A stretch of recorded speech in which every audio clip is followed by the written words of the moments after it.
नमस्कार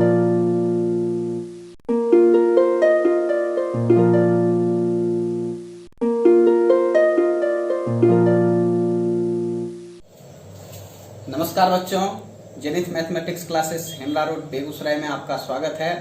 बच्चों, आज हम चर्चा करेंगे क्वाड्रेटिक इक्वेशन की। आप लोगों ने 10th में क्वाड्रेटिक इक्वेशन के बारे में अच्छे से पढ़े हैं, तो आज हम क्वाड्रेटिक इक्वेशन पे एक बार फिर से चर्चा करेंगे। आप यूं समझ लीजिए कि आपका 10th क्लास का रिवीजन है, और ये जो क्लास है, जो बच्चा अभी 10th क्लास में पढ़ रहा है उसके लिए भी समझिए तो एक प्रकार से टॉनिक का काम करेगा। तो आपके घर में अगर आपके छोटे भाई बहन हैं, तो अगर वो 10th में पढ़ाई कर रहे हैं तो उनके लिए भी ये वीडियो मायने रखेगा। तो आज हम शुरू करेंगे क्वाड्रेटिक इक्वेशन।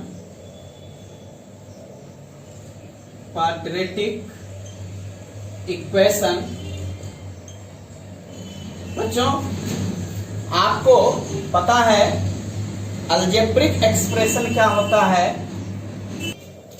अलजेब्रिक एक्सप्रेशन आपको पता है कुछ कांस्टेंट और वेरिएबल रहता है, और mathematical operation means plus minus multiplication division का यूज रहता है। फिर आपने पॉलिनोमियल्स के बारे में पढ़ा है। पॉलिनोमियल्स दो टाइप का होता है, एक on the basis of terms और on the basis of power. उसको दो टाइप से हमने क्लासिफिकेशन किया है, उसका वर्गीकरण किया है। आपको पता है पॉलिनोमियल्स का टाइप्स ऑफ पॉलिनोमियल क्या है। टाइप्स, अगर हम बात करेंगे टाइप्स ऑफ पॉलिनोमियल की, टाइप्स ऑफ पॉलिनोमियल्स, तो ये दो टाइप का है। On the basis of terms पहला होता है मोनोमियल,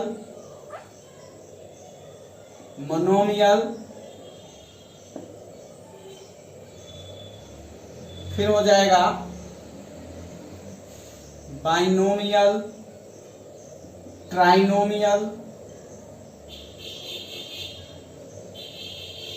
ट्राइनोमियल, तो इस तरह से जो है आप लिख सकते हैं। और on the basis of power आपको पता है लीनियर पॉलिनोमियल होता है, लीनियर, क्वाड्रेटिक, क्यूबिक पॉलिनोमियल, और बाइक्वाड्रेटिक भी आप पढ़े हैं, बाइक्वाड्रेटिक एंड सो ऑन। तो कहने का मतलब क्या हुआ, लीनियर पॉलिनोमियल क्या होता है, तो इसका जनरल फॉर्म आपको पता है ax प्लस b के फॉर्म में अगर है तो लीनियर पॉलिनोमियल होता है in one variable. Quadratic means ax square plus bx plus c के फॉर्म में।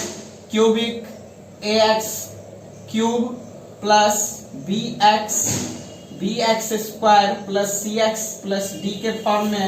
Biquadratic ax to the power 4 bx cube plus cx square plus dx plus e के फॉर्म में होता है। ठीक है बच्चों, अब जो है पॉलिनोमियल्स में आप जानते हैं नंबर ऑफ जीरोज, यानी यहाँ पे जीरोज क्या होता है मीन्स सॉल्यूशन क्या होता है, तो x का वह वैल्यू मीन्स वेरिएबल का वह वैल्यू जो इस पॉलिनोमियल में रखने से क्या हो जाए, शून्य हो जाए, मीन्स जीरो आ जाए। x का वैसा वैल्यू, जैसे सपोज कीजिए 2x प्लस 3 है, पूछेगा इसका जीरो बताइए, इसका जीरो क्या है, तो आपको सबसे पहले क्या करना होता है, तो 2x प्लस 3 को जीरो के बराबर करके x का वैल्यू -3/2 निकाल लेते हैं, और ये -3/2 जब आप इस पॉलिनोमियल में रख देते हैं तो इसका वैल्यू क्या मिल जाता है, जीरो। तो इसलिए हम कहते हैं x इक्वल्स टू -3/2, ये जो है 2x प्लस 3 का एक शून्यक है, मीन्स इसका एक जीरो है। ठीक है बच्चों, तो इस तरह से आप नंबर ऑफ जीरोज निकाल लेते हैं। अगर लीनियर है तो 1 होता है, क्वाड्रेटिक है तो 2 होता है, क्यूबिक है तो 3 होता है, बाइक्वाड्रेटिक है तो 4 होता है। मीन्स यहाँ पे वेरिएबल का मैक्सिमम पावर क्या है वो हम देखते हैं, और उसके अकॉर्डिंग नंबर ऑफ जीरोज निकालते हैं। तो पावर 1 है मीन्स लीनियर, तो 1 था, पावर 2 मीन्स क्वाड्रेटिक 2 हुआ, क्यूबिक यानी पावर 3 है तो 3 हुआ, 4 है तो 4 हुआ। मीन्स अगर पावर n है तो नंबर ऑफ जीरोज क्या होगा बच्चों, n होगा। सेम टू सेम अगर आप इक्वेशन की बात करते हैं तो आप इक्वेशन पढ़े हैं, कुछ भी नहीं है, केवल आप जो है ये जो इक्वेशन है ax plus B equals to 0 अगर हम कर देते हैं तो linear equation ax square plus B X plus C equals to 0 where a not equals to 0, यहाँ भी a 0 के बराबर नहीं होना चाहिए। अगर हम ax cube plus B X square plus C X plus D equals to 0 करते हैं तो ये क्यूबिक इक्वेशन होता है। तो इस तरह से आप निकाल सकते हैं। इक्वेशन के बारे में आपको पता है, दो टर्म LHS और RHS कंटेन करता है, वेल डिफाइंड होता है, और x का वह वैल्यू जो हम LHS में रखेंगे तो LHS बराबर RHS हो जाए। मीन्स यहाँ पर x का वैसा वैल्यू जो यहाँ पे सब्स्टिट्यूट करने से हमको क्या मिल जाए, 0 मिल जाए, तो उसको हम कहते हैं सॉल्यूशन। और जैसे आपने पॉलिनोमियल में जानते हैं लीनियर पॉलिनोमियल है तो 1 जीरोज होता है, क्वाड्रेटिक है तो 2। सेम टू सेम यहाँ पे अगर हम इक्वेशन की बात करते हैं बच्चों तो इक्वेशन में भी वही होगा। अगर लीनियर इक्वेशन है तो यहाँ पर जो है रूट्स हो जाता है, यानी नंबर ऑफ रूट्स डिपेंड करता है उसके पावर पे। अगर लीनियर है तो 1, क्वाड्रेटिक है 2, क्यूबिक है 3, बाई क्वाड्रेटिक होगा तो 4। तो इस तरह से यहाँ पे नंबर ऑफ रूट्स होता है जो कि आपको पता है। आपने 10th में क्वाड्रेटिक इक्वेशन को फैक्टराइजेशन मेथड से, कंप्लीटिंग स्क्वायर मेथड से और क्वाड्रेटिक फॉर्मूला से निकाला है। ठीक है बच्चों, तो आज हम उसी पे थोड़ा सा इसको आगे बढ़ाएंगे। आप पढ़े सब कुछ है, बस थोड़ा सा एक बार हम उसको आगे बढ़ाने का काम करेंगे। तो देखेंगे बच्चों, general form of a quadratic equation. General form of a quadratic equation is ax square plus bx plus c equals to 0 where a not equals to 0। ठीक है बच्चों, यहाँ पे रूट्स ऑफ एन इक्वेशन क्या हो जाएगा, रूट्स ऑफ एन इक्वेशन, तो लिखेंगे द वैल्यूज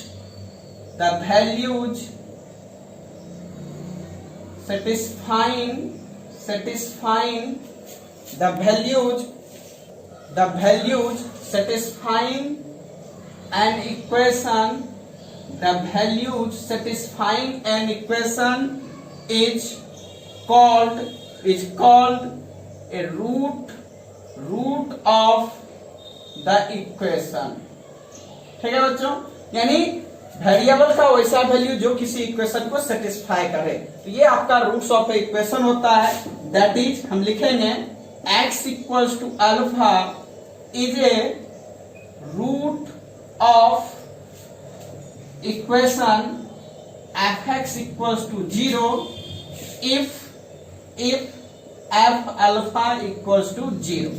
ठीक है बच्चों, यानी fx इक्वल्स टू 0 अगर कोई इक्वेशन है तो x इक्वल्स टू अल्फा उसका एक रूट होता है। इसका मतलब क्या हुआ, f अल्फा का वैल्यू 0 होगा।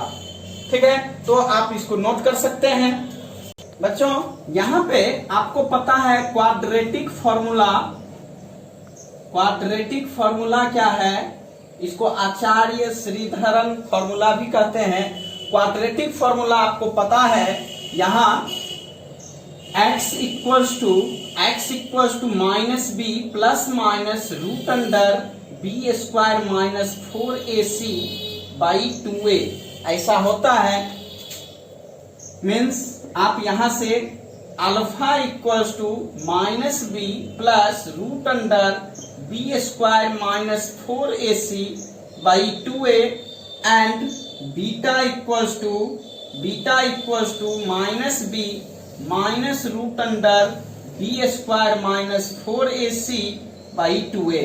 ऐसा ये क्वाड्रेटिक फॉर्मूला से अल्फा और बीटा इसका दो रूट्स निकालते हैं। इससे पहले आपको पता है फैक्टराइजेशन मेथड से भी हम फैक्टराइज करके वैल्यू निकाल सकते हैं और कंप्लीटिंग स्क्वायर मेथड से भी निकाल सकते हैं। ठीक है बच्चों, तो यहाँ पर जो है क्वाड्रेटिक फॉर्मूला जो है वो इस तरह से आप वैल्यू सब्स्टिट्यूट करते हैं।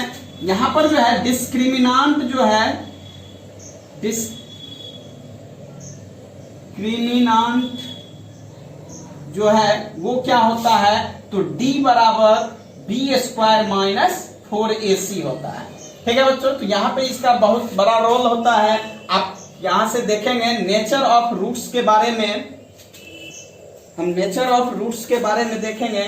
ऑफ रूट्स बच्चों यहाँ पर जो है नेचर ऑफ रूट्स क्या हो जाएगा, तो आप 10th में पढ़े हैं if d is greater than 0 means discriminant that is b square minus 4ac का वैल्यू अगर 0 से बड़ा है, मीन्स ये जो है पॉजिटिव वैल्यू देता है। ग्रेटर देन 0 मीन्स क्या हुआ, पॉजिटिव वैल्यू। तो लिखते हैं then roots are real and unequal. ठीक है बच्चों, roots are real and unequal. दूसरा, if d equals to 0 that is B square minus 4ac का वैल्यू अगर 0 के बराबर आ जाता है, तो इस केस में हम लिखते हैं roots are real and equal. ठीक है बच्चों, याद कीजिए आपने 10th में पढ़ा है if d less than 0 that is B square minus 4ac का वैल्यू अगर 0 से छोटा है, मीन्स निगेटिव नंबर। आप याद कीजिए अंडर 10th आप पढ़ते थे when d is less than 0 आप लिखते थे रूट्स आर इम्पॉसिबल। ठीक है बच्चों, लेकिन अब हमारा कंसेप्ट बदलेगा। हम जो है कॉम्प्लेक्स नंबर पढ़ चुके हैं।